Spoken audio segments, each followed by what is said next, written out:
Hi hello నమస్తే.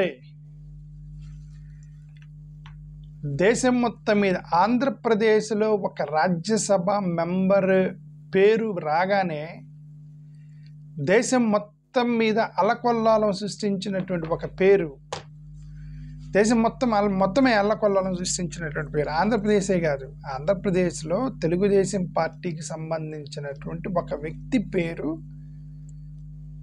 రాజ్యసభ మెంబర్గా announce చేసింది తెలుగుదేశం పార్టీ. అక్కడ ఆంధ్రప్రదేశ్లో షేక్ అవ్వాల, దేశం మొత్తం షేక్ అయింది. ఇంగ్లీష్ న్యూస్ పేపర్లు మొత్తం తగులుకున్నారు నిన్న. ఆయన ఎవరంటే సానా సతీష్ కుమార్. ఈ సానా సతీష్ కుమార్ అనే వ్యక్తి గురించి మాట్లాడే ముందు చంద్రబాబు నాయుడు గారు చేసిన ఒక కామెంట్ని, తెలుగుదేశం వాళ్ళు చేసిన ఒక కామెంట్ని మనం మాట్లాడి ఆ తర్వాత సానా సతీష్ గురించి మాట్లాడదాం. మొన్న అదానీ కేసు వచ్చినప్పుడు bribery allegations on official number 1 in Andhra Pradesh అని ఆ అదానీ కేసులో ఎఫ్ఐఆర్లో ఉంది. కాబట్టి ఆ అఫీషియల్ నెంబర్ 1 జగన్మోహన్ రెడ్డి గారు అనేటువంటి ఒక కంక్లూజన్కి వచ్చిన తెలుగుదేశం వాళ్ళు ఒక ప్రెస్ మీట్ పెట్టి ఒక మాట అన్నారు. మిస్టర్ జగన్మోహన్ రెడ్డి వలన ఆంధ్రప్రదేశ్ ఇమేజ్ దెబ్బతిందా అన్నారు. అర్థమైందా? ఆంధ్రప్రదేశ్ ఇమేజ్ దెబ్బతిందా అన్నారు. ఈ పాయింట్ని అక్కడ పెడదాం. జగన్మోహన్ రెడ్డి గారి మీద ఎలిగేషన్ ఉందని అనుకుని ఎవరో అఫీషియల్ నెంబర్ 1 అంటే జగన్మోహన్ రెడ్డి గారు అని ఇమేజ్ దెబ్బతింది అన్నారు. జగన్ గారి మీద వచ్చిన కేసు ఏంటి? బ్రైబరీ కేసు అనుకోండి. బ్రైబరీ యాక్చువల్గా అది బ్రైబరీ కాదు. ఒక గవర్నమెంట్ ఉద్యోగి, ఒక గవర్నమెంట్ ఎంప్లాయీకి ట్రాన్సాక్షన్ చేసేవాడు ఇస్తే బ్రైబరీ. ఓకే, ఎక్కడో థర్డ్ పర్సన్ వచ్చి ఇచ్చాడు, దాన్ని అసలు బ్రైబ్ అంటారా లేకపోతే కమిషన్ అంటారా, దాన్ని ఏమంటారో కూడా తెలియదు. సరే, అది అసలు జరగలేదన్నారు, దాన్ని తీసి పక్కన పడేయండి. బట్ దాన్ని ఎందుకు చెప్పానంటే ఈ పాయింట్ గురించి చెప్పి ఏంటంటే ఇమేజ్ ఆఫ్ ఆంధ్రప్రదేశ్ అనే పాయింట్ గురించి తెలుగుదేశం వాళ్ళు మాట్లాడారు కదా, దాని గురించి మాట్లాడుతున్నా. ఇమేజ్ ఆఫ్ ఆంధ్రప్రదేశ్ గురించి మాట్లాడుతున్నా. ఓకే, ఇప్పుడు సానా సతీష్ గారు అనేటువంటి ఒక వ్యక్తి పేరు పెట్టగానే తెలుగుదేశం ఎంపీగా, రాజ్యసభ ఎంపీగా పంపిస్తున్నారు అని అనగానే వెంటనే కొన్ని పేర్లు ఆమె కొన్ని న్యూస్ పేపర్లు కొన్ని కథనాలు రాశాయి. ఆ కథనాలు మొత్తం చదివితే మనకు అర్థమైంది ఏంటంటే, కథనాలు చదివిన తర్వాత మనకు అర్థమైంది ఏంటంటే, హవాలా కేసులో ఈ యొక్క సానా సతీష్ అనేటువంటి వ్యక్తి ఒక విక్టిమ్ అని, ఈజ్ అక్యూజ్డ్ అని, అతన్ని సిబిఐ వాళ్ళు, ఈడీ వాళ్ళు అరెస్ట్ చేసి జైల్లో పెట్టారన్న విషయం బయటకు వచ్చింది సానా సతీష్ గారిని. రిమెంబర్, హవాలా కేసు అంటే బ్రైబరీ కేసు అనేది చాలా చిన్నది. ఒక చిన్న క్లర్క్ దగ్గర నుండి, అది ఒక గేట్ దగ్గర ఉండే క్లర్క్ ఆఫీసర్ దగ్గర నుండి ప్రధానమంత్రి వరకు బ్రైబరీ అనేది కామన్. ఓకే, బ్రైబరీ చాలా కామన్. ఓకే, ప్రధానమంత్రి వరకు, ప్రధానమంత్రి దగ్గర నుంచి కింద గేట్ కీపర్ క్లర్క్ దగ్గర నుంచి వాళ్ళ స్థాయిలో బ్రైబరీ అనేది కామన్ ఇష్యూ. బట్ హవాలా అనేది it is equal to smuggling. Hawala is equal to smuggling. వస్తువుల్ని మీరు సీక్రెట్గా తీసుకెళ్తే అది స్మగ్లింగ్ అంటారు. అదే కరెన్సీని కనుక మీరు దాటించారు అంటే దాన్ని హవాలా అంటారు. సింపుల్గా అంతే. స్మగ్లింగ్ అండ్ హవాలాకి డిఫరెన్స్ అదే. వస్తువులైతే స్మగ్లింగ్, డబ్బుల్ని ట్రాన్స్ఫర్ చేస్తే సీక్రెట్గా తీసుకెళ్తే హవాలా. ఓకే, ఇప్పుడు ఈ సతీష్ గారి మీద వచ్చినటువంటి ఎలిగేషన్ ఏంటంటే హవాలా ఎలిగేషన్. హవాలా కేసులో ఉన్నారు ఈయన. ఇది ఏం జరిగిందంటే, సతీష్ అనేటువంటి వ్యక్తి Abdul Qureshi, some Qureshi is there, okay, అనేటువంటి ఒక వ్యక్తి, అబ్దుల్ అఖ్తర్ ఖురేషీ అని ఒక అతను ఉన్నాడు. ఈ అబ్దుల్ అఖ్తర్ ఖురేషీ, నాకు కరెక్ట్ పేరు గుర్తురాటది, బట్ ఖురేషీ ఈజ్ 100% అఖ్తర్ ఖురేషీ, అబ్దుల్ అఖ్తర్ ఖురేషీ అనుకుంటా. ఇతను ఎంత పెద్ద స్థాయిలో హవాలాలో పట్టుబడ్డాడంటే, అతన్ని ఈడీ అరెస్ట్ చేస్తే సాక్షాత్తు ప్రధానమంత్రి నరేంద్ర మోడీ గారే, సోనియా గాంధీయే అబ్దుల్ ఖురేషీని కాపాడుతుందని ఎలిగేషన్ చేశారు ప్రధానమంత్రి గారే. సాక్షాత్తు ప్రధానమంత్రి గారే అబ్దుల్ ఖురేషీని కాపాడుతుంది సోనియా గాంధీ గారు అని చెప్పి ఎలిగేషన్ చేశారంటే, ఒక ప్రధానమంత్రి అపోజిషన్ నాయకుడు రూలింగ్ పార్టీ మాట్లాడుకునేటువంటి అతిపెద్ద హవాలాలకు చిక్కుకున్న వ్యక్తికి అబ్దుల్ ఖురేషీ. ఆ అబ్దుల్ ఖురేషీ కేసులో is one of the accused సానా సతీష్ దేశవ్యాప్తంగా. అందుకని నేషనల్ ఛానల్స్ తగిలాయి. అప్పుడే అతను అరెస్ట్ చేసినప్పుడే కస్టడీలోకి 14 రోజులు కస్టడీలోకి తీసుకున్నప్పుడే అప్పుడే ఇంగ్లీష్ న్యూస్ పేపర్స్ చాలా ఎక్కువగా రాసాయి అతని గురించి. Hyderabad based Hyderabad based business man was arrested అని చెప్పేసి పేపర్లు రాశాయి. బట్ ఇన్ నట్షల్ ఈ యొక్క సతీష్ ఇరుక్కున్నటువంటి దాంట్లో ఒక చిన్న మెసేజ్ మీకు చదువుతున్నాను. సానా సతీష్ టీడీపీ రాజ్యసభ అభ్యర్థి సానా సతీష్పై తీవ్రమైన ఆరోపణలు ఉన్నాయి. ఒక వాట్సాప్ మెసేజ్ వచ్చింది, దాన్ని చదువుతున్నా. హవాలా మనీ లాండరింగ్ కేసులో సిబిఐ ఈడీ విచారణ ఎదుర్కొంటున్నటువంటి వ్యక్తి సానా సతీష్. సిబిఐ అధికారులకు లంచం ఇచ్చినట్లు సానా సతీష్పై అభియోగాలు నమోదు చేసిన సిబిఐ. ఇది మరీ దారుణం. ఇది సిబిఐలో ఇద్దరికి మధ్య గొడవ జరిగింది. ఆ ఇద్దరి మధ్య గొడవకి ఇతని కారణం అని చెప్పేసి వచ్చేసింది. సిబిఐ డైరెక్టర్లకే లంచం ఇచ్చి ఒకరి మీద ఒకరికి కోపం వచ్చి ఇద్దరు సిబిఐ డైరెక్టర్ల గొడవ పడ్డారు. ఈ సానా సతీష్ గారు దాంట్లో ఆ యొక్క ఇన్వాల్వ్మెంట్ ఉందన్నట్టుగా ఒక కథనం రాశారనమాట.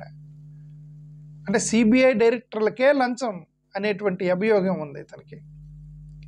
హవాలా వ్యాపారి ఖురేషీతో కలిసి సానా సతీష్ అక్రమ వ్యాపారాలు చేసినట్లు అభియోగాలు నమోదు చేసిన సిబిఐ. ఖురేషీకి చెందిన వ్యాపార సంస్థలో సానా సతీష్ భారీగా వాటాలు కొనుగోలు చేసినట్లు నిర్ధారించిన సిబిఐ. యాక్చువల్గా భారీగా వాటాలు కొనుగోలు చేసిన సిబిఐ యాక్చువల్గా 50 lakhs వర్త్ ఆఫ్ షేర్స్ కొన్నాడు. 50 lakhs వర్త్ ఆఫ్ షేర్ అనేది చూడటానికి ఒక 50 లక్షలు షేరే కదా అని అనిపించింది. అర్థమవుతుందా? చూడటానికి 50 లక్షల షేర్ అనిపించింది. కానీ 50 లక్షల షేర్ అనేది if the company is bigger, ఆ ప్రాఫిట్లో కోట్ల రూపాయలు షేర్ చేసుకుంటారు. అంటే ఇప్పుడు సతీష్ గారి దాంట్లో జరిగిందని నేను చెప్పట్లా, ఇన్ జనరల్ జరిగేది చెప్తాను. జనరల్గా నా దగ్గర డబ్బులు లేవు, కానీ డబ్బులు యొక్క చరిత్ర మొత్తం తెలుసు నాకు. ఎక్కడెక్కడి నుంచి డబ్బులు వస్తాయి, ఎక్కడ అవాలాలు జరుగుతాయి, ఎలా కంపెనీల్లో ఇన్వెస్ట్ చేస్తారు, ఎలా చేస్తారు, ఎలా స్కాములు చేస్తారు, స్కాములు చేసి ఎలా తప్పించుకోకూడదో కూడా తెలుసు నాకు అన్నీ తెలుసు. కానీ నా దగ్గర డబ్బులు లేవు. అదే సగత, అది బ్యాటర్ మిస్టేక్. అదే చెప్తాను. ఓకే, విషయం ఏంటంటే ఈ కంపెనీలో జనరల్గా ఈ హవాలా బిజినెస్ చేసే వాళ్ళు ఏం చేస్తారంటే, వేరే వాడు నీకు ₹1,00,00,000 ఇవ్వాలి. ₹1,00,00,000 అంటే వేరే వాడి దగ్గర నుంచి నువ్వు ₹1,00,00,000 తీసుకోవాలి, లంచం తీసుకోవాలి. లంచం తీసుకోవాలంటే డైరెక్ట్గా లంచం తీసుకుంటే పట్టుబడతారు కదా. కాబట్టి వీళ్ళు ఏం చేస్తారంటే, కంపెనీల్లో ఇన్వెస్ట్ చేసినట్టుగా ₹1,00,000 ఇన్వెస్ట్ చేస్తారు. ₹1,00,000 ఇన్వెస్ట్ చేస్తారు. ఆయన ₹1,00,000, ఈయన ₹1,00,000 పెట్టి దాంట్లో ₹1,00,00,000 లాభం వచ్చినట్టుగా 50 లక్షలు ఇస్తారు. 50-50 కదా, లక్ష ఇస్తాయి, 50-50 కదా. అంటే ఇప్పుడు నీకు లీగల్గా 50 lakhs ఇచ్చేస్తాను నీకు as a partner. Actually it is a bribe, but legally they will transfer to you as a profit gained from the business అని చెప్పేసి కొడతారు. బిజినెస్ మ్యాన్ చేసేటువంటి కథలు, ట్రిక్కులు. ఓకే, కథలు మనకు తెలియని కథలు ఇవన్నీ. ఓకే, అట్లా జరుగుతాయి జనరల్గా. ఇప్పుడు సానా దాంట్లో మరి ఏం జరిగిందో తెలియదు, కానీ సానా సతీష్కి సంబంధించినటువంటి కేసులో భారీగా వ్యాపారాలు చేసినట్లు ఏమన్నా ఎక్కడ చదివినది, సంస్థల్లో భారీగా వాటాలు కొనుగోలు చేశారు. సిబిఐ డైరెక్టర్లుగా పనిచేసిన రాకేష్ ఆస్థానా, అలోక్ వర్మ మధ్య వైరంలో సానా సతీష్ కీలక పాత్ర. ఇది నేను చెప్పాను కదా, ఇద్దరు కొట్టుకున్నారని. వాళ్ళిద్దరు కొట్టుకోవటం ఇతని పాత్ర. అంటే ఇద్దరు సిబిఐ డైరెక్టర్లే కొట్టుకున్నారు. సిబిఐ డైరెక్టర్లుగా ఓకే, తనను కేసు నుంచి తప్పించేందుకు సిబిఐ డిప్యూటీ డైరెక్టర్ రాకేష్ ఆస్థానాకు 2 కోట్ల లంచం ఇచ్చినట్టు చెప్పిన సానా సతీష్. సిబిఐ డైరెక్టర్కి 2 కోట్ల రూపాయలు లంచం ఇచ్చాడంట ఆయన. డైరెక్టర్గా సిబిఐకే.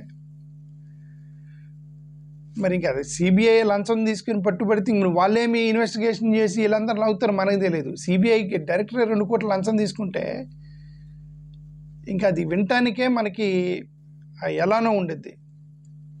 సిబిఐ డైరెక్టర్ లంచం తీసుకున్నా, ఈడీ డైరెక్టర్ లంచం తీసుకున్నా, కోర్టులో జడ్జిల్లో లంచం తీసుకున్నట్టు వినిపించినా నాకెందుకు దేవుడు లంచం తీసుకున్నట్టుగా అనిపించద్ది.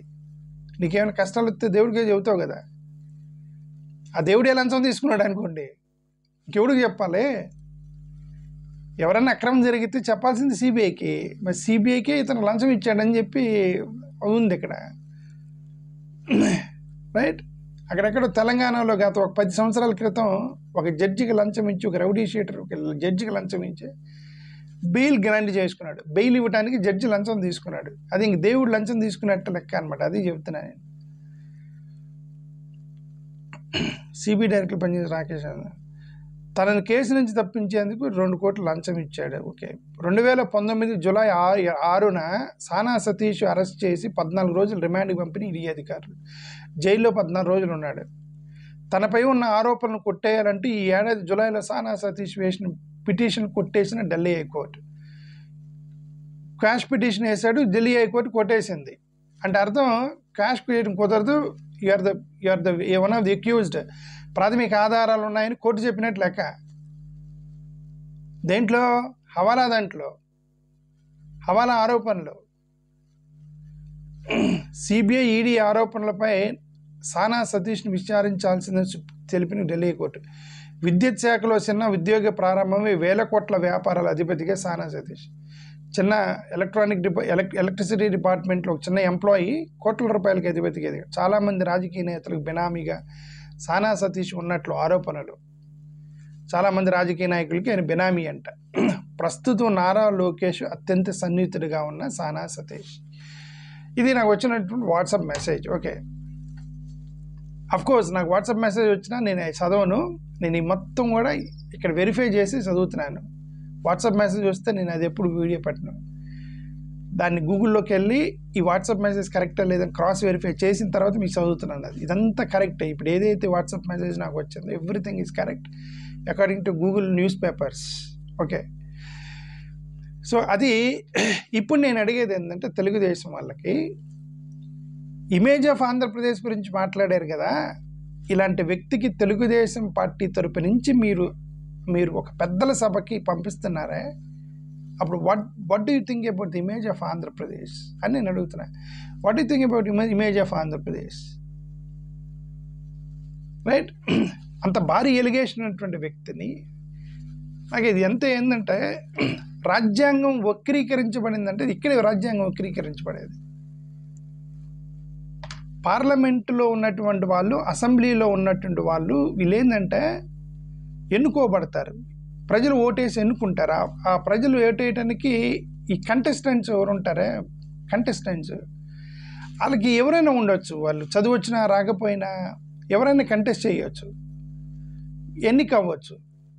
కానీ పెద్దల సభని, ఒక రాజ్యసభని, ఎమ్మెల్సీలు ఇప్పుడు శాసన మండలి ఉన్నాయే, దే హ్యావ్ ఎ పర్పస్. వాటికి ఒక పర్పస్ ఉంది. పెద్దల సభ అంటారు వాటిని. అక్కడ ఒక్కొక్క సెక్టార్ నుంచి, ఒక ఎడ్యుకేషన్ సెక్టార్ నుంచి, ఒక స్పోర్ట్స్ సెక్టార్ నుంచి, ఒక వ్యాపార వ్యసన సెక్టార్ నుంచి ఈ పెద్దలు ఇంటలెక్చువల్స్ అక్కడ కూర్చొని వీళ్ళకి సలహాలు ఇవ్వాలనేటువంటి ఒక ఉద్దేశంతో పెట్టినటువంటివి ఈ యొక్క రాజ్యసభలు. రాజ్యసభలు, ఇక్కడ ఉన్నటువంటి ఎమ్మెల్సీలు, ఇవన్నీ కూడా అక్కడ చాలా హైలీ ఎడ్యుకేటెడ్ పీపుల్ అయి ఉండాలి. అన్ఫార్చునేట్లీ